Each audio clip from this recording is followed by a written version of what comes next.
அனைவருக்கும் வணக்கம். இன்னைக்கு ஹிந்தி நியூஸ் பேப்பர்ல என்னென்ன இம்பார்ட்டன்ட் நியூஸஸ் இருக்கு அப்படிங்கிறத பார்ப்போம். ஸோ ஃபர்ஸ்ட் பார்த்தோம் அப்படின்னா, தமிழ்நாடு பேஜ்க்கு வந்துருங்க. தமிழ்நாடு பேஜ்ல பார்த்தோம்னா, ஒரு ஸ்காலர்ஷிப் ஸ்கீம் பத்தி டீட்டெயில்டா குடுத்திருந்தாங்க. ஸோ மேபி கேட்கலாம். ஓகேங்களா? States revised scholarship scheme has helped more SC, ST students study abroad அப்படின்னு சொல்லி குடுத்திருக்காங்க. சரியா? ஸோ ஆல்ரெடி ஒரு ஸ்காலர்ஷிப் ஸ்கீம் இருந்துச்சு. எஸ்சி, எஸ்டி ஸ்டூடண்ட்ஸ் அப்ராட்ல போய் வெளிநாட்டுல போய் படிக்கணும் அப்படின்னா அவங்களுக்குன்னு ஒரு ஸ்காலர்ஷிப் ஸ்கீம் வந்து இருந்துச்சு. ஓகேங்களா? கிட்டத்தட்ட பார்த்தோம்னா, நமக்கு 2003ல இந்த ஸ்கீம் வந்து கொண்டு வந்திருப்பாங்க. ஓகேவா? எந்த டிபார்ட்மெண்ட் வந்து இந்த ஸ்கீம இம்ப்ளிமெண்ட் பண்றாங்கன்னா, Adi Dravidar and tribal welfare department. ஓகேவா? இதெல்லாம் முக்கியம் நமக்கு. 2003ல கொண்டு வந்திருந்தாங்க. Adi Dravidar and tribal welfare department தான் இந்த ஸ்கீம் வந்து கரெக்ட்டா இம்ப்ளிமெண்ட் பண்ணிட்டு இருக்காங்க. ரீசென்ட்டா என்ன பண்ணியிருப்பாங்க அப்படின்னா, இந்த ஸ்கீம்ல ஒரு சில விஷயங்கள மாத்தியிருப்பாங்க. ஓகேங்களா? கைட்லைன்ஸ் வந்து மாத்திருப்பாங்க. ஸோ அதன்படி பார்க்கிறப்ப ஒரு எஸ்சி, எஸ்டி கம்யூனிட்டிய சேர்ந்தவங்க, அவங்க குடும்பத்துல ஆண்டு வருமானம் 8,00,000க்கு கீழ இருந்துச்சு அப்படின்னா, அவங்க வெளிநாட்டுல போய் படிக்கிறதுக்கு ஒரு 36,00,000 அரசாங்கம் வந்து குடுப்பாங்க. சரிங்களா? வெளிநாட்டுல போய் படிக்கிற அந்த காலேஜ் ஃபீஸ், அவங்களுக்கு அந்த லிவிங் எக்ஸ்பென்சஸ் இந்த மாதிரி செலவுகளுக்கு ஒரு ரூ. 36,00,000 ஒரு ஸ்காலர்ஷிப் வந்து தருவாங்க. ஓகேங்களா? யாருக்கெல்லாம் தருவாங்க அப்படின்னா, வேர்ல்டுல இருக்கக்கூடிய டாப் 1000 யுனிவர்சிட்டீஸ்ல போய் படிக்கக்கூடியவங்களுக்கு வந்து இந்த ஒரு ஸ்காலர்ஷிப்ப தமிழக அரசாங்கம் பண்ணி குடுக்குறாங்க. சரியா? Adi Dravidar and tribal welfare department. ஓகேவா? ஸோ அதுல எலிஜிபிலிட்டி பார்த்தோம் அப்படின்னா, நம்ம பார்த்தோம். ரூ. 8,00,000 ஆண்டு வருமானம் இருக்கணும். அந்த குடும்பத்தோட ஆண்டு வருமானம் ரூ. 8,00,000 இருக்கணும். அப்படி இருந்துச்சுன்னா 36,00,000 குடுக்குறாங்க. ஏஜ் லிமிட் பார்த்தோம்னா, மாஸ்டர்ஸ் டிகிரி படிக்கணும்னா 35 வயசு. இதே டாக்டரேட் படிக்கணும்னா 40 வயசு. ஓகேங்களா? அது மட்டும் இல்லாம இன்னொரு ரிவைஸ்ட் கைட்லைன்ஸும் இருந்துச்சு. இப்ப ரூ. 8,00,000 என்னோட ஆண்டு வருமானம், என் குடும்பத்தோட ஆண்டு வருமானம் ரூ. 8,00,000 மேல இருந்தா என்ன பண்றது? அப்படிங்கிற ஒரு கேள்வி வரும். ஓகேவா? ஸோ அப்படி இருக்கப்ப அரசாங்கம் இன்னொரு அ ஒரு கைட்லைனையும் குடுத்திருந்தாங்க. ரூ. 8,00,000லிருந்து ரூ. 12,00,000 வரைக்கும் அந்த குடும்பத்தினுடைய ஆண்டு வருமானம் இருந்துச்சு அப்படின்னா, அவங்களோட ஸ்காலர்ஷிப் வந்து 24,00,000 இருக்கும் அப்படின்னு சொல்லியிருந்தாங்க. இப்ப லெஸ் தேன் 8,00,000 இருந்துச்சு அப்படின்னா 36,00,000 வரும். இதே 8-12,00,000 இருந்துச்சுன்னா நமக்கு 24,00,000 வந்து வரும். சரிங்களா? ஸோ இந்த மாதிரியான விஷயங்கள் தான் இப்ப எக்ஸாம்ல கேட்டுட்டு இருக்காங்க. ஸோ அதனால கொஞ்சம் பார்த்து வச்சுக்கோங்க. 36,00,000 இங்க 24,00,000 ஓகேவா? ஸோ இந்த ஸ்கீம பத்தி தான் நமக்கு இந்த இடத்துல குடுத்திருந்தாங்க. ஸோ இந்த கைட்லைன்ஸ ரிவைஸ் பண்ணதுக்கு அப்புறமா நெறைய ஸ்டூடண்ட்ஸ் வந்து ஃபாரின்ல போய் படிக்கிறதுக்கு ஹெல்ப்ஃபுல்லா இருக்கு அப்படிங்கிறது தான் இந்த ஆர்டிகிள்ல நமக்கு குடுத்திருந்தாங்க. சரியா? அடுத்ததா பார்த்தோம்னா, நமக்கு எடிட்டோரியல் பேஜ்ல நேத்து பார்த்திருந்தோம். Actually new national pension system replace பண்ணிட்டு யுபிஎஸ் யூனிஃபைடு பென்ஷன் சிஸ்டம் அப்படிங்கிறது வரப்போகுதுன்னு சொல்லி பார்த்திருந்தோம். ஏப்ரல் 1, 2025ல இருந்து நடைமுறைக்கு வரப்போகுது அப்படிங்கிறதையும் நம்ம பார்த்திருந்தோம். சரியா? ஸோ அத பத்தி இந்த இடத்துல குடுத்திருக்காங்க. நமக்கு பழைய பென்ஷன் ஸ்கீமோட இப்ப இருக்கக்கூடிய பென்ஷன் ஸ்கீம் ஓரளவுக்கு ஓகேவா தான் இருக்கு அப்படின்னு சொல்றாங்க. இருந்தாலும் இது அரசாங்கத்துக்கு அதிக செலவுகளை ஏற்படுத்தும் அப்படிங்கிறத சொல்லியிருக்காங்க. ஓகேவா? ஸோ 2023, 24 போன நிதியாண்டுல மட்டும் பார்த்தோம்னா, கிட்டத்தட்ட இவ்வளவு தொகை இவ்வளவு கோடியில வந்து நமக்கு 5,00,000 கோடி கிட்ட பென்ஷனுக்கே வந்து அரசாங்கம் செலவு பண்ணியிருக்காங்க. ஸோ அரசாங்கத்தினுடைய டோட்டல் ரெவென்யூல பார்த்தோம்னா, இது வந்து கிட்டத்தட்ட ஒரு 6லிருந்து 21% சம்வேர் பிட்வீன் 6-21% இந்த பென்ஷனுக்கு மட்டுமே அரவுண்ட் ஒரு 20% எடுத்துக்கோமே. அரசாங்கத்துக்கு வரக்கூடிய மொத்த வருமானத்துல 20% பார்த்தோம்னா, பென்ஷன் குடுக்கறதுக்காக மட்டுமே செலவிடப்படுது. இப்ப புதுசா யூனிஃபைடு பென்ஷன் சிஸ்டம் அப்படிங்கிறதையும் அரசாங்கம் கொண்டு வர போறனால, இன்னமும் செலவுகள் அதிகரிக்க தான் செய்யும் அப்படிங்கிறத சொல்லியிருக்காங்க. அப்ப இந்த ஒரு விஷயம் எத நோக்கி அரசாங்கத்த கொண்டு போகும்? அரசாங்கங்களை இந்த ஒரு பென்ஷன் திட்டம் அப்படிங்கிறது எத நோக்கி கொண்டு போகும் அப்படின்னா, 1 கான்ட்ராக்ட் ஜாப்ஸ அதிகப்படுத்துறதுக்கு வாய்ப்புகள் இருக்கும். இப்ப எல்லாமே ரெக்ரூட்மென்ட் பண்ணி எடுத்துட்டு இருக்காங்க. பெர்மனன்ட் ஜாப்ஸா இருக்கு. அது அந்த மாரி இல்லாம கான்ட்ராக்ட் மூலியமா ஒப்பந்த தொழிலாளர்களா நெறைய பணிகள் மாற்றப்படுறதுக்கு வாய்ப்புகள் இருக்கு. ஏன்னா, பெர்மனன்ட்டா ஒருத்தர எடுத்தா தான் நமக்கு அவங்களுக்கு வந்து பார்த்தோம்னா, பென்ஷன் குடுக்கணும். மாசம் மாசம் பென்ஷன் குடுக்கணும்.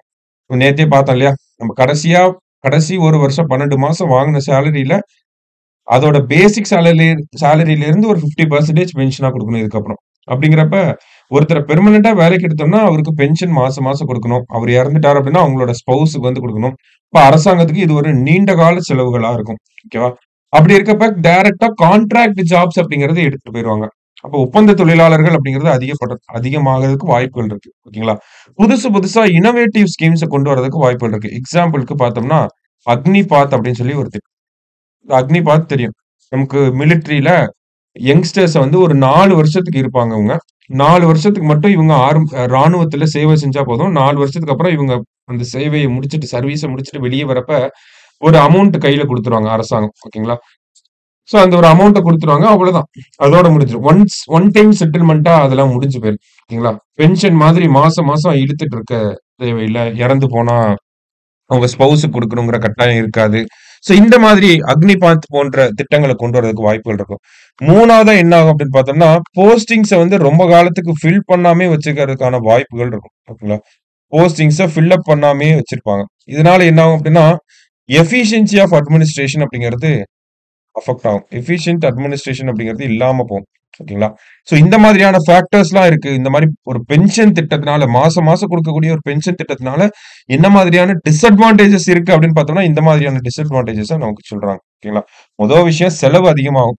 2வது விஷயம் பார்த்தோம்னா, கான்ட்ராக்ட் ஜாப்ஸ் அதிகமா குடுக்கறதுக்கு ஒப்பந்த தொழில்கள் குடுக்கறதுக்கு வாய்ப்புகள் இருக்கு. பிரைவேட்டோட பார்ட்டிசிபேஷன் அதிகப்படுத்தப்படும். அடுத்ததா பார்த்தோம்னா, இன்னோவேட்டிவ் ஸ்கீம்ஸ் நெறைய ஷார்ட் சர்வீஸ்ன்னு சொல்லுவாங்க இதெல்லாம். ஓகேங்களா? குறுகிய கால அரசு பணிகள் அப்படின்னு சொல்லுவாங்க. சோ இந்த மாரி ஷார்ட் சர்வீசஸா அதிகமா வரதுக்கு வாய்ப்புகள் இருக்கு. கடைசியா பார்த்தோம்னா, போஸ்டிங்ஸ் ஃபில் அப் பண்ணாமயே விடுறதுக்கு கூட வாய்ப்புகள் இருக்கு. அப்படிங்கிற ஒரு சில டிஸ்அட்வான்டேஜஸ நமக்கு இந்த ஆர்டிக்கிள்ல குடுத்திருந்தாங்க. சோ அத நம்ம மெயின்ஸ் பாயிண்ட் ஆஃப் வியூல என்ன அட்வான்டேஜஸ், என்ன டிஸ்அட்வான்டேஜஸ்லாம் கேட்கறதுக்கு வாய்ப்புகள் இருக்கும். ஓகேங்களா? சோ அட்வான்டேஜஸ்ன்னு பார்த்தோம்னா, நமக்கு மாசம் மாசம் பென்ஷன் வரும். இந்தியா வந்து ஒரு யங் நேஷனா இப்ப இருக்கோம். ஓல்டர் ஏஜ் நேஷனா இன்னும் கொஞ்ச நாள்ல மாறிரும். அப்ப இந்தியாவோட பாப்புலேஷன் டெமோகிராஃபி எடுத்து பார்த்தோம்னா, ஓல்ட் ஏஜ் பீப்பிள் தான் அதிகமா இருப்பாங்க. அப்படி இருக்கப்ப, இந்த மாதிரி பென்ஷன் குடுக்கறதெல்லாம் ஓல்ட் ஏஜ் பீப்பிள் வந்து அவங்களோட இறுதி காலகட்டத்தில அவங்கள அவங்களே பார்த்துக்கிறதுக்கு ஹெல்ப்ஃபுல்லா இருக்கும். இந்த சோசியல் செக்யூரிட்டி அப்படிங்கிறது இருக்கும் அப்படிங்கிறத சொல்லலாம். அடுத்ததா பார்த்தோம் அப்படின்னா, இந்த மாதிரியான அட்வான்டேஜஸ் தான் இருக்கும். ஓகேங்களா? புவர் பீப்பிள் வந்து ஓல்டர் பீப்பிள் அவங்கள கேர் பண்ணிக்கிறதுக்கு ஹெல்ப்ஃபுல்லா இருக்கும். ஒரு அஷ்யூர்ட் இன்கமா இருக்கும். ஆ கணவர் இறந்துட்டாலுமே அந்த ஸ்பௌஸ்க்கு வந்து ஆ போகும். அப்ப அவங்க தனித்து விடப்பட மாட்டாங்க. கேர் அப்படிங்கிறது இருக்கும். சோ இந்த மாதிரியான விஷயங்கள வந்து நம்ம அட்வான்டேஜஸா நம்ம குடுக்கலாம். சரிங்களா? சோ அத பத்தி தான் இந்த ஆர்டிக்கிள்ல நமக்கு சொல்லியிருந்தாங்க. மத்தபடி லாஸ்ட்டா பார்த்தோம் அப்படின்னா, நமக்கு ட்ரக் மனி அப்படின்னு சொல்லி குடுத்திருக்காங்க. Drug money is endangering security and economy அப்படின்னு சொல்றாங்க. ஆக்சுவலி இந்தியாவோட டார்கெட் பார்த்தோம்னா 2047க்குள்ள இந்தியா வந்து ட்ரக் ஃப்ரீ இந்தியா அப்படிங்கிறது ஒரு டார்கெட். ஓகேங்களா? Drug free India. Nasha Mukt Bharat அப்படின்னு சொல்லுவாங்க. நாஷா முக்த் பாரத் அப்படின்றது தான் அதோட ஸ்லோகன். நாஷா முக்த் பாரத் அப்படின்னு சொல்லுவாங்க. சோ இந்த நாசா முக்த் பாரத்த 2047க்குள்ள அச்சீவ் பண்ணும். இண்டிபெண்டன்ஸ் வாங்கி 100 வருஷத்துக்குள்ள இந்தியா போதைப்பொருள் இல்லாத ஒரு நாடாக மாறும். சோ அது ரிலேட்டடா பார்த்தோம்னா, நமக்கு இந்த போதைப்பொருள் சார்ந்து இருக்கக்கூடிய ஒரு மாநாடு அப்படிங்கிறது ராய்ப்பூர்ல நடந்துச்சு. சத்தீஸ்கரோட கேபிட்டலா இருக்கக்கூடிய ராய்ப்பூர்ல நடந்துச்சு. அங்க நம்ம ஹோம் மினிஸ்டர் என்ன சொல்லியிருக்காரு அப்படின்னு பார்த்தோம்னா, இந்த போதை பழக்கம் அப்படிங்கிறது நம்ம மக்களுடைய மென்டல் ஹெல்த்த அஃபெக்ட் பண்ணுது. அது மட்டும் இல்லாம இந்த போதை பொருட்கள் அதனுடைய விற்பனை சார்ந்து வரக்கூடிய டெரரிசம ப்ரமோட் பண்றதுக்கு தான் அதிகமா பயன்படுத்தப்படுது. டெரரிசம், நக்சலிசம், மாவோயிஸ்டுகள், நக்சலைட்டுகள் அவங்களுக்கு தான் வந்து இந்த ட்ரக் மணி அப்படிங்கிறது போய் சேருது. அது மட்டும் பொருளாதாரத்துக்கு இந்த ட்ரக் மணி அப்படிங்கிறது ஒரு பெரிய அச்சுறுத்தலாக இருக்கு அப்படிங்கிறதெல்லாம் சொல்லியிருந்தார். சரிங்களா? சோ அது ரிலேட்டடா இருக்கக்கூடிய கான்ஸ்டிடியூஷனல் ப்ரொவிஷன்ஸ நம்ம பார்க்கிறோம். Article 47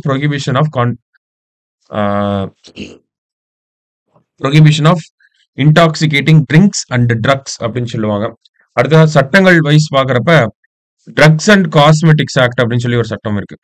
drugs and cosmetics act அப்படின்னு சொல்லி 1940ல வந்திருக்கும்.